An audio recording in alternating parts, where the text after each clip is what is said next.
بسم الله والحمد لله والصلاة والسلام على سيدنا رسول الله وعلى آله وصحبه ومن والاه. أما بعد. So we are going through the 12th chapter in the Quran. This is Surah to Yusuf, the chapter of the Prophet Joseph. And we have reached verse 50. Up until here,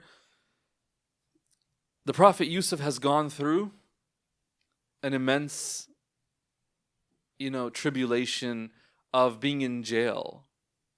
He served time in jail. In jail, he invited the people around him to Allah subhanahu wa ta'ala. And, for those of you who were able to join us, you'll recall that he told one of them that when you leave the jail, make sure you mention my name and you put a good word in for me with the king. And that man forgot. And so the Prophet Yusuf remained in jail for, some say 7 years, some say 12 years. There's different numbers given. But it's a long time. And then the king had a dream he needed interpretation for, and that guy who was supposed to put a good word in for him remembered and said, "Hey, I know someone who can interpret your dream, O king." And so he went to the jail, and the Prophet Yusuf gave him the interpretation. It's one thing that you notice in the life of the Prophet Yusuf. He's constantly in the service of others. Constantly. If he could be of benefit to others, he would do his most to do so. The Prophet Yusuf gives the interpretation of the dream and gives a solution to the problem described in the dream.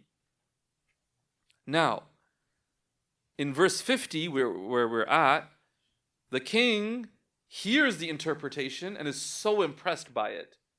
He's like, man, that makes so much sense. Who is this guy that has given this interpretation?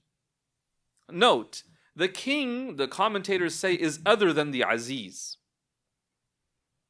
The Aziz is the initial man in whose house the Prophet Yusuf was living and whose wife tried to seduce him. That's known as the Aziz. The Quran now speaks about Al-Malik, who's the actual king of the region. The Aziz has passed away now, according to some commentators, at this point. So the king doesn't know who this Yusuf is. So he tells his people, bring this man to me. I want to know who this man is. How did he know this interpretation so well?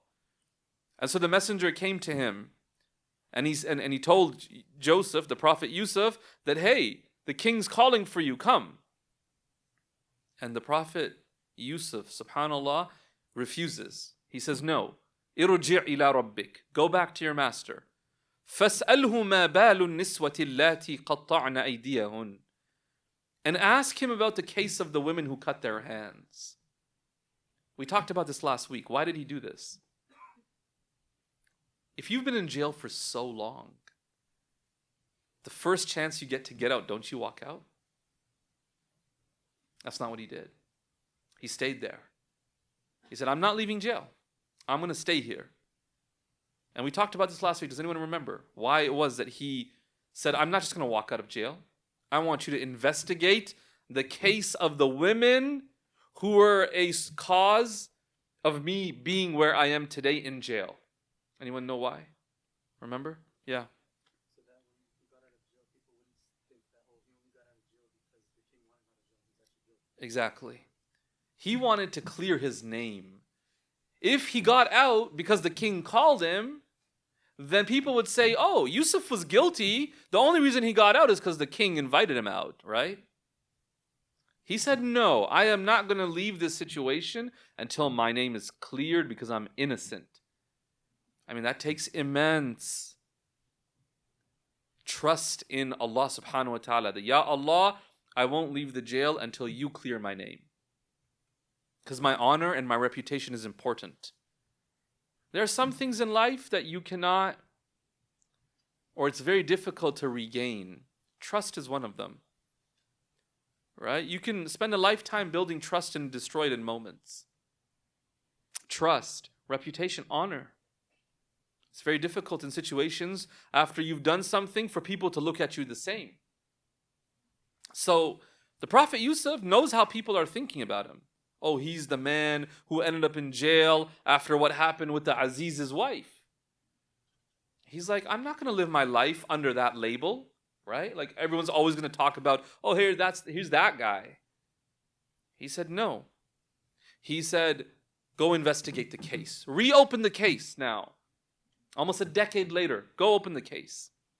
Now notice how he structured his request. He didn't say, go back and look into the wife of the Aziz, what she did. He didn't say that. What did he say? Go investigate the women. Why? Why do you think he would do that?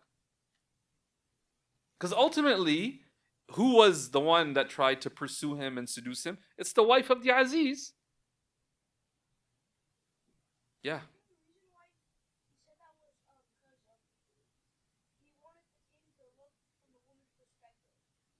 Okay, yeah. To look from the women's perspective, for sure. Beautiful. Anyone else? Imagine he said, there's this royal lady. She's part of like the royal class. Can you go look at the wrong that she did? What would happen? The amount of resistance that he might face in investigating that case. Because people are protected. So then his request would go and fall on deaf ears. And so he didn't want to provoke. He didn't want to provoke a response. This is called tact and strategy. How do you word something? What's the way that you frame something? Are you able to frame something in a way that achieves your goals with the least amount of resistance? Then why frame it in any other way? So what does he say? Go look into all the other women that were invited that one day and they cut their hands. Go ask them what happened. Inna Rabbi bi kaydihinna alim. Why? Because I know that Allah Ta'ala was aware of what happened that day. He's very intelligent, the Prophet Yusuf, in how he strategically presents his request. And so the king then calls them and he says to them, Ma khatbukunna idh rawadtunna Yusufa an nafsi. What was your reason for trying to seduce the Prophet Yusuf? And they said, Hasha lillah, Allah forbid, God forbid. Ma alimna alayhi min su. We know nothing indecent about him. So these women now, essentially what they're saying is, O king, we weren't really a part of it. We were just observers. And those of you who were with us here when we studied those verses that passed, it's true. They were invited to merely observe his beauty, the Prophet Yusuf's beauty. So he walked in front of them, they were mesmerized, they were cutting fruits, and their hands just kept, or rather the knife, and they kind of cut their fingers a little bit. And so they said, King, we weren't really involved. So, and what we do know is that the Prophet Yusuf never did anything indecent. In life, sometimes it takes time for the truth to come out. Now, Imra'atul Aziz, now she speaks up. She says, Al-ana hashas al-haq. She said, you know what? The truth has come to light. Ana rawattuhu an nafsi. It was I who tried to seduce him, and he is surely truthful. She finally admitted it. Let's read the next verse before we explore this statement that she makes. She says, from this, the translator translates it here as Joseph should know. We'll revisit that. Joseph should know that I did not speak dishonestly about him in his absence, because Allah certainly does not guide the scheming of the dishonest. Why would the wife admit it now? I mean, it's really fascinating. After how long? After how long? 7, 10, 12 years? She now comes along and says, what? You know what? The truth has become manifest. I am in the wrong. He spoke the truth. Why would she do that after so long? Anyone? Yeah. Because as evil as she might be, she still has some kind of conscience. She might have been Beautiful. down on her. Beautiful. The commentators talk about this. They mention as bad as her action was, because think about it, right? Her action's pretty bad. It's like a serious thing. She tried to seduce not like your average dude. She tried to seduce a prophet. Think about that. And not once, twice. Right? The first time he escaped, then she lied about it. Second time she tried to get him to do what she wanted in front of all these women. And then because he refused, she got him thrown in jail. I mean, it really doesn't get much worse than that in that situation. And in all the time that he was in jail, not once did she think, you know what, maybe I should head down there and admit that, like, I messed up. She just let him languish there in prison. And only when the Prophet Yusuf now prompts an investigation does she think, you know what, maybe I should tell the truth. But that is the power of the conscience. This is so powerful. Allah has created within us a mechanism that really gets us to think twice about whether or not we can live with ourselves if we do something. We have a conscience. And that's where, if you betray your own conscience, it's very hard to come back from that. It's very difficult. I've talked about this before, but I haven't seen a better portrayal of someone who betrayed their conscience and recovered from it than the main character in Crime and Punishment of Fyodor Dostoevsky. The main character is Raskolnikov. And the way he can't live with himself because he killed someone. And he didn't kill someone like a good person. It's the human conscience is so powerful.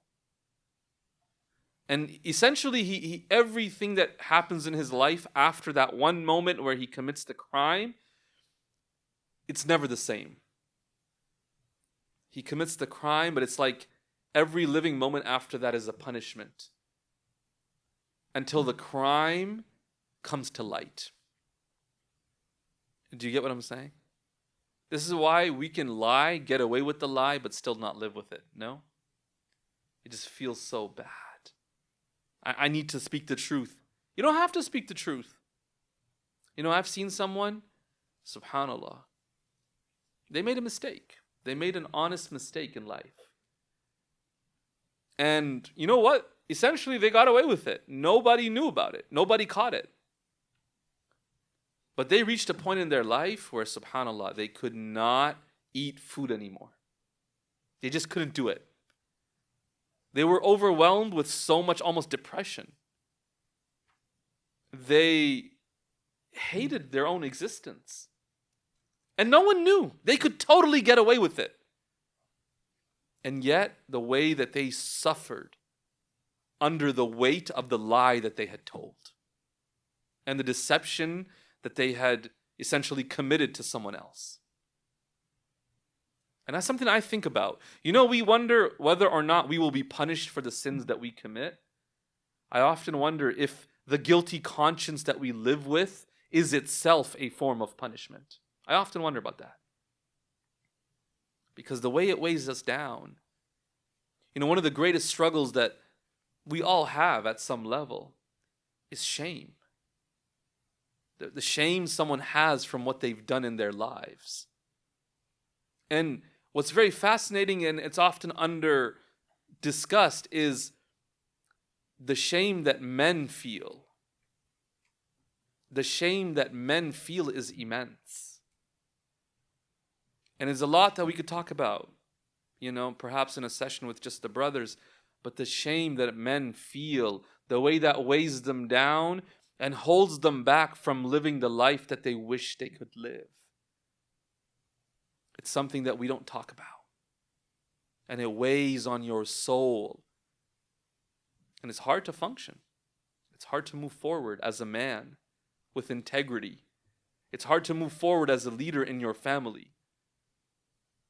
It's hard to earn the respect of your spouse when you don't respect yourself. Right? It's a conscience that we have. Allah has given us that conscience. And you could lie to the world, but at some level, if you're just honest for a moment, you can't lie to yourself. And you know the truth. And even if no one else knows it, it weighs on you. And look at this lady. Years later, she can't help it. You know what the commentators mention? You know how here it says Joseph should know? If you look in the verse, there's no mention of Joseph. Yusuf's name is not mentioned. Rather, the translator has brought Joseph here in place of a pronoun. The pronoun merely translates as he, so that he may know. And so commentators mention that actually, another opinion is that the wife is talking about her husband. From this, my husband should know that I did not speak dishonestly about him in his absence. What is she saying? Some commentators mention that perhaps for the rest of his life, the Aziz lived in constant doubt of his wife. After discovering her in that room with the Prophet Yusuf, you know that verse that we discussed earlier? The Prophet Yusuf tried to escape, and at the door, the Aziz was standing there, the husband. And obviously the woman tried to, make an excuse, but she had torn his shirt from behind, and it became obvious what happened. How does the husband live with that after? The Aziz. How does he look at his wife the same way? Right? One would wonder. And so some commentators have mentioned perhaps the husband constantly would kind of doubt her and not trust her. When someone doesn't trust you, repeatedly suggests that you've betrayed them, I'm sure at some level you'll feel this kind of burning desire to prove to them that, no, I didn't betray you. No? Is that not what we often want? For someone to know that we weren't disloyal to them. We were honest with them.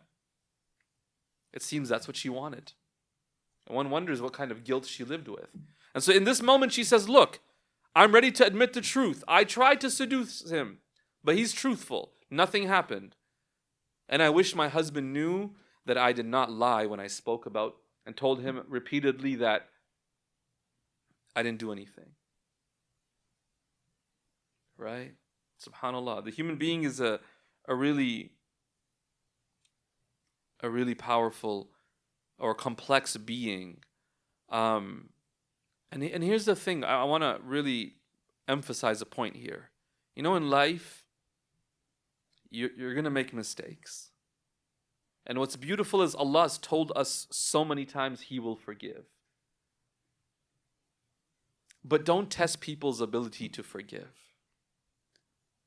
Don't test people's ability to forgive. When you wrong someone, you not only need forgiveness from Allah, you need forgiveness from that person. And I know Islam says, if someone asks you for forgiveness, there's a lot of virtue in forgiving them. But I'm sure at some level we've all experienced a moment where we really didn't want to forgive someone. Maybe they came to us and we were kind of like, yeah, I wish I could, but a part of me just won't let me. You know what I'm talking about? That feeling where it's a good thing to forgive, but a part of you is just like, no, I can't, I don't know. I could say I forgive you, but in my heart, I actually don't. Because people are not God. And Allah is willing to forgive because you can't harm Him. He's willing to forgive, no problem. Humans, not so much. Don't put them in a position where you demand that they forgive you, but they can't. May Allah grant us tawfiq to be people that really think before we speak and think how we're treating others, lest we put ourselves in a position where we need their forgiveness. Now, one of the honorable things of this woman now is she owns up to it. What does she say? وَمَا أُبَرِّئُ نَفْسِي. She goes, I don't seek to free myself from blame. Meaning what? I have no excuses. Are y'all with me? Are y'all with me? She's like, you know what? I don't seek to free myself from blame. Is an apology really an apology if you couch it in excuses? Huh? Hey, I'm sorry, but, and then you present three different things. You kind of washed away the effect of the apology, no? Like if you sincerely did someone wrong. To go there and essentially you're saying, I'm sorry because that's what you want me to say, but actually I don't really think it's my fault. Do you know what I'm saying? That's not what she does here. She totally owns up to it, and that's a sign of sincerity. May Allah Ta'ala grant us tawfiq to be people that when we make mistakes, that we own up to it. And you know what the Prophet ﷺ taught us? That there's a degree of humility that's required in asking someone for forgiveness and apologizing. He said, whoever humbles themselves for the sake of God, God will ultimately raise their status and rank. What's our greatest worry if we apologize? Is that person won't respect me anymore. And what's incredible is good people will always respect you more for apologizing and for owning up to your mistakes.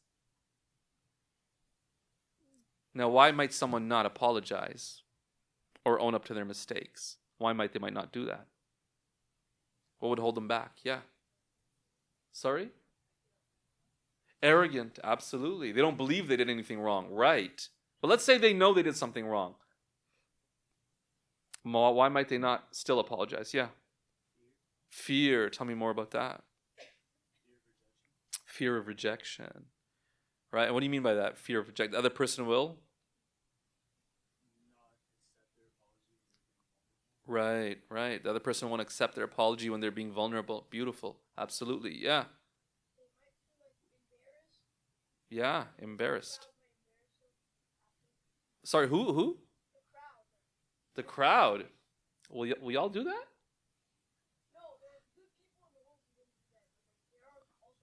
Absolutely, man. They're always there. Man, you talk like a man with wisdom. That's 12 years of wisdom, man. MashaAllah. Like, that's impressive. Huh? MashaAllah. What's another reason? Let me give you a tough one right here, guys. Perfectionism. Perfectionism. If you demand perfection from yourself, every mistake is way too painful to admit. So you have two choices. Either you deny it to try to uphold some perfect image that you feel is only what makes you worthy and lovable and acceptable, or you accept the mistake and then what? You feel that you're unworthy. It's a tough spot. It's a tough spot to be in. And do you get that? And it makes it very hard to own up to your mistakes. That's where our deen is so powerful. It teaches you there was never the expectation that you would be perfect. Your duty as a servant of Allah is not to be perfect. Your duty as a parent is not to be perfect.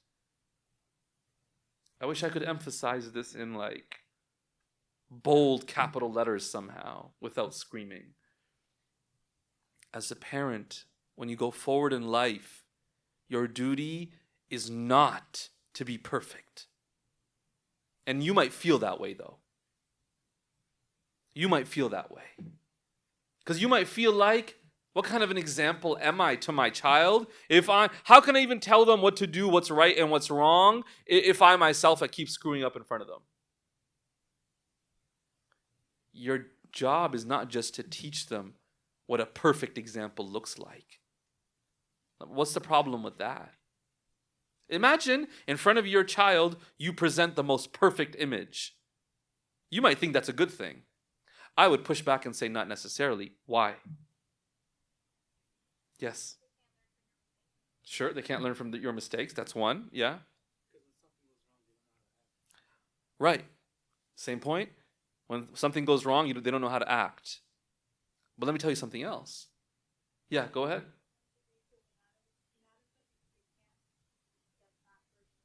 Right. Your example seems so far out of reach that they give up. I'll never be as good as my mom or my dad. I can never be that good. They're just too perfect for me.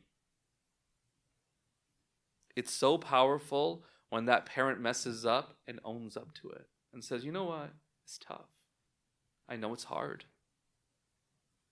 You know what's really interesting? I still remember one time I was giving a talk and I was talking about like Fajr. And I was like, Fajr, it's real tough, man. Like, it's hard, especially in the summer. Fajr's so early, right? It's a struggle. And you got to really grind to, like, sleep on time and wake up on time, pray your Fajr. And I remember someone coming to me afterwards and going, you know what, Shaykh? I really appreciate that you admitted and acknowledged how difficult it is to pray Fajr.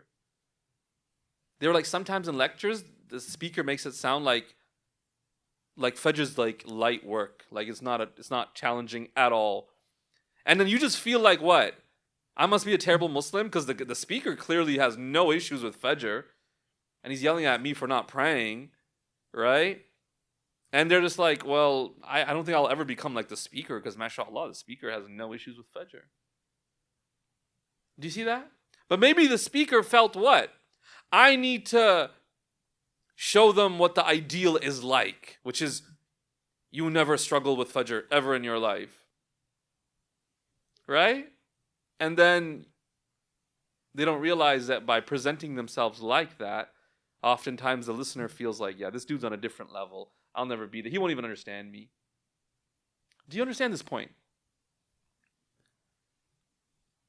And so to learn to be vulnerable, it's not easy. I tell you, as someone who's telling you as a parent to go and, not try to be perfect in front of your children, it's hard. But subhanAllah, you can see in your children's eyes when you apologize to them, the appreciation for that. Right? Because sometimes your child won't say anything to you. Do you know that? Like, you could mess up, and your child knows you messed up, but they won't say anything because they're respectful. And they just feel kind of embarrassed, so they just won't say it. But in their hearts, they kind of know, yeah, dad messed up. And if, as a dad, you're courageous enough to go up and say, hey, by the way, I messed up. I'm sorry. I shouldn't have done that. Shouldn't have said that. To see in their eyes that healing, that moment of appreciation for, we're now on the same page about what happened. There's not two different versions of reality here. It's very powerful. And it's a lot easier said than done. Right? And if you might... Now here's the thing. A lot of people fall into this misunderstanding that good parenting is all just based on good intentions. Inshallah, I'll never do that. Why would you not do that? Why would you not do that? No, really. Why would you not make the mistakes that were made with you? Why would you not? What changes have you made to ensure that you will not repeat those mistakes? Nothing changes if nothing changes. You will repeat the mistakes, and I'm telling you right now. I have had this conversation with multiple people where without even realizing it, I highlighted it. I said, do you not realize you're doing exactly what your parents are doing, just in a different format? And the moment they had the realization, they were like, oh my God, like, I seriously do that. Holy. And it's crazy because they're complaining about their parents. They're saying my father's like this or my mom's like this. And rightfully, the parents are not doing something right, clearly. But they're not realizing as a child that you're doing the same thing in your own way. You will repeat the patterns. Don't think that just because you have good intentions, you're going to do it right. Remember that. So then what can you do differently? Are you able to be more vulnerable with the people that are beloved to you today? To own up to your mistakes. Are you able to do that? Are you able to do it knowing that, or trusting that inshallah they will increase in their appreciation and respect for you? Can you do it? And if you can't, don't think that tomorrow suddenly, if God gives you children, that you'll do it with your children. You won't magically do it. you develop that willingness to apologize. Does that make sense? And so she owns up to it right here. She says, you know what? I'm not going to act like I am not to blame. It's totally my fault. I don't have excuses here. And then she says, إِنَّ النَّفْسَ لَأَمَّارَةٌ بِالسُّوءِ إِلَّا مَا رَحِمَ رَبِّي. Except, she says, indeed the soul is ever inclined to evil, except those shown mercy by my Lord. She uses an expression here, which is known as النَّفْسُ الْأَمَّارَةُ بِالسُّوءِ. The scholars talk about the state of your soul, the nafs. All of us have a nafs, no matter who you are. Speaker, listener, father, son, daughter, mother. Everybody has a nafs. But your nafs can be at different levels. She says the default state of the nafs is that it inclines to evil.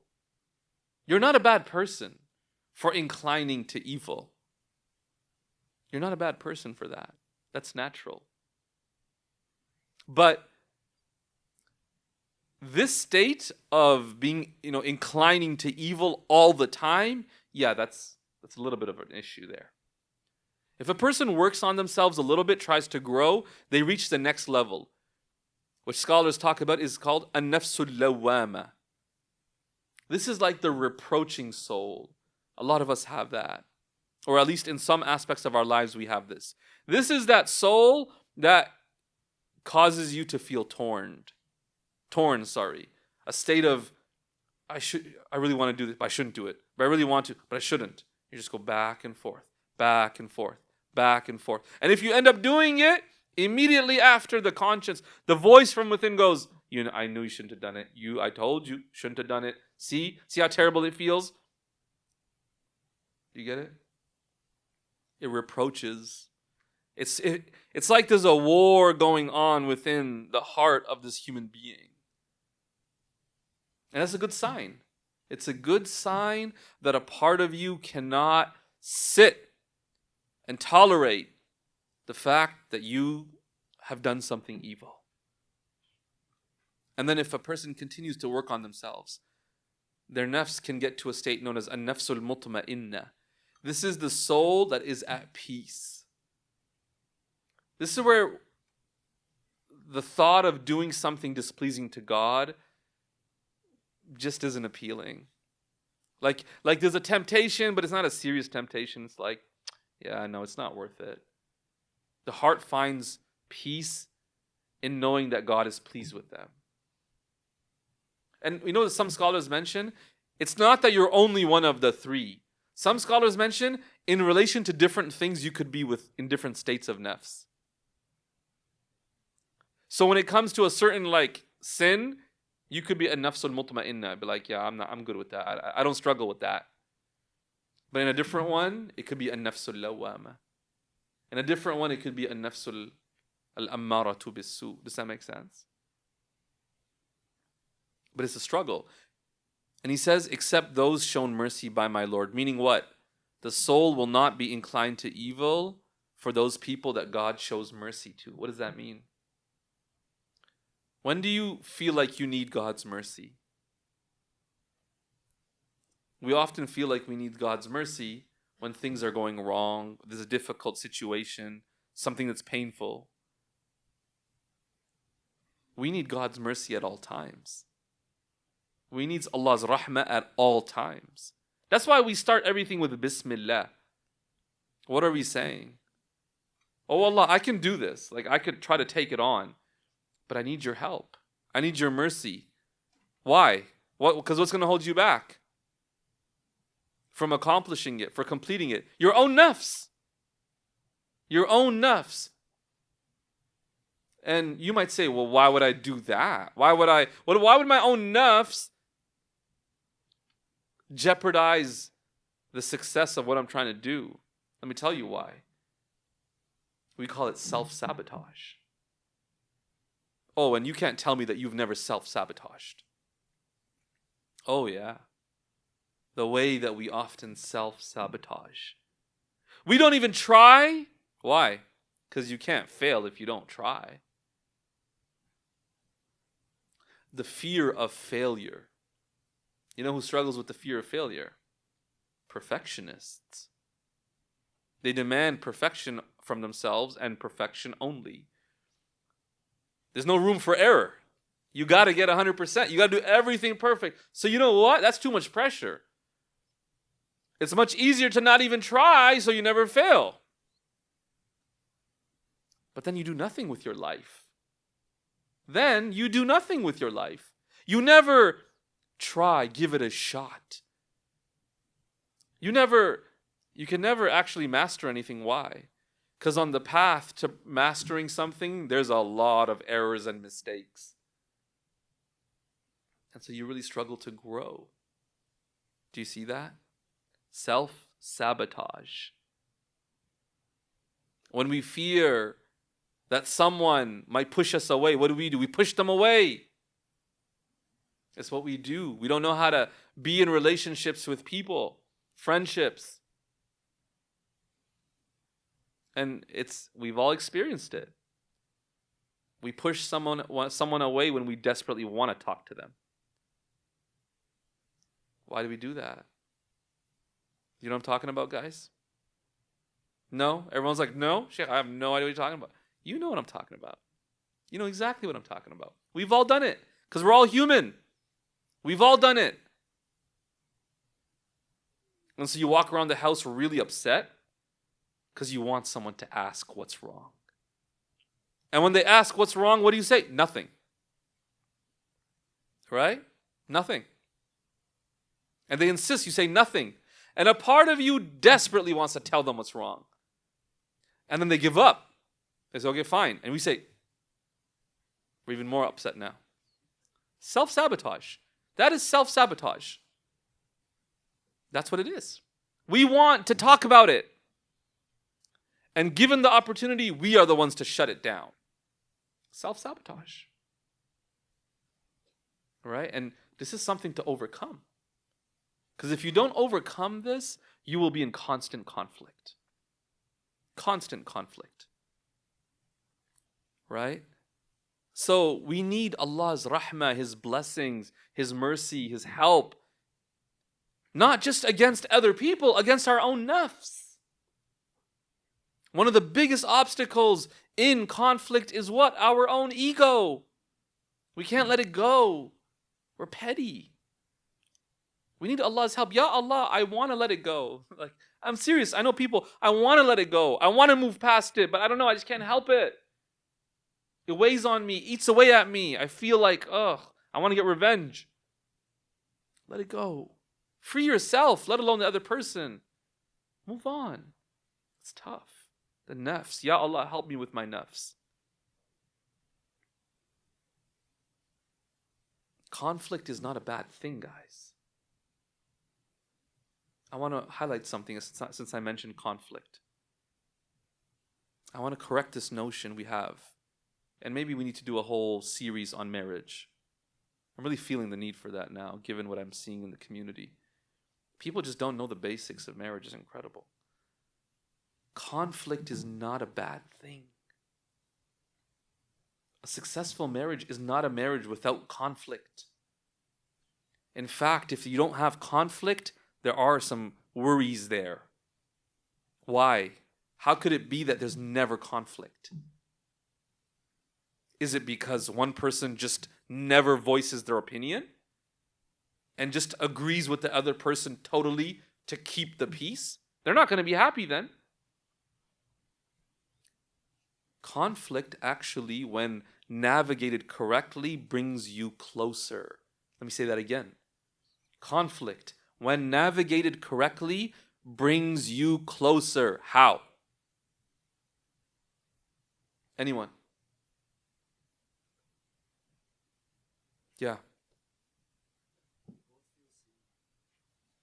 You both feel seen, and moreover, hopefully whatever objectives both had are achieved at some level. Conflict happens when? When one person wants something, the other wants something different. There's a misalignment. By navigating the conflict in a healthy, mature, balanced way, you try to find a way for both to be fulfilled without rejecting the other. And so you actually walk away feeling more fulfilled. Because no one had to like just swallow what they wanted and said, okay, I'm done. Okay, fine. We'll do what you want only. Like we do every single time for the last 40 years. I know I'm very serious here because what I'm seeing now is people who've been married 25, 30, 35 years and they want to get divorced. That's tough. You don't want to be in that marriage. But they went in thinking that conflict was a bad thing. And so at all costs they avoided conflict. Until when, sorry? Until one person becomes a tyrant? Till they become a tyrant? Where they know that if they just throw a big enough tantrum, they can get what they want, and the other person stays quiet. And 20 years later, that individual who stayed quiet goes, you know what, maybe I should speak up. Yeah. You enabled that behavior for 20 years. I'm not justifying it, but I'm saying you enabled it too. Because you avoided conflict. You never learned how to navigate conflict.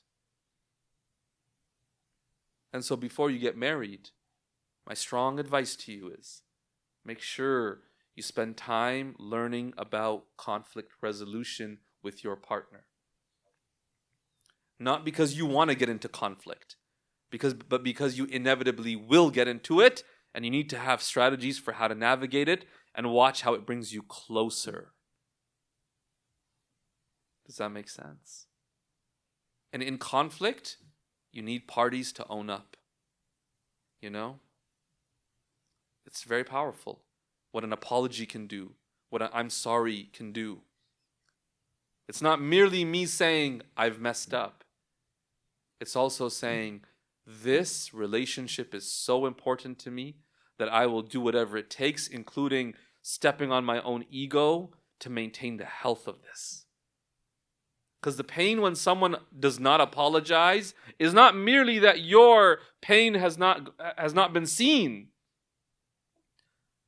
but them being unwilling to apologize suggests to you maybe that the relationship is not even worth a sorry to them. Really? You can't swallow your ego for the sake of our relationship? Like it's not even worth that much? That's painful. That's painful to know that someone views their ego more beloved to them than you, and you're married to them. Does that make sense?